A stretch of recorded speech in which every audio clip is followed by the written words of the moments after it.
Zdravo, ja sam Jaroslava. Danas ja ću pokazati moj grad. Evo moj grad. Gledajte, ovo je crkva.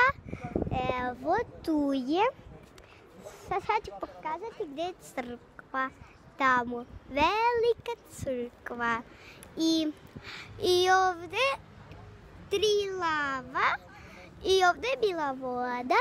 Više nema. A ovo leto će biti. I mi smo u centru. Ja živim pored centra, negdje tamo. I ja jako volim grad Srbija, ovdje Karlovci. Jako obožavam. I u centru a prodaje se kokice, a ima kafane. I ja jako volim centar, vrtić. I vi vidite onaj centar.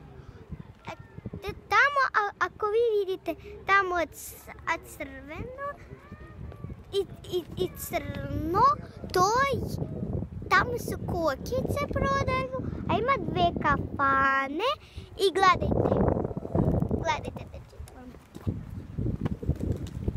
Ovo je crkva, velika crkva. I ovo je 3 lava, 4 lava i ovdje je bila voda, više nema. I šta ću vam reći, ja jako volim centar. I jeste vidjeli video Novi Sad. I ja idem u školu, likovna radionica.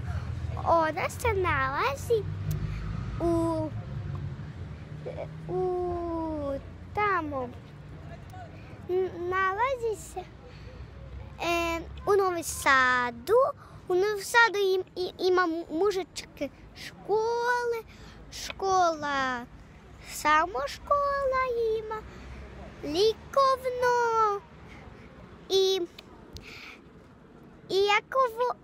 ako vi želite u Karlovcima da živite, samo dođite. I šta ću vam reći? Ćao, lakujte!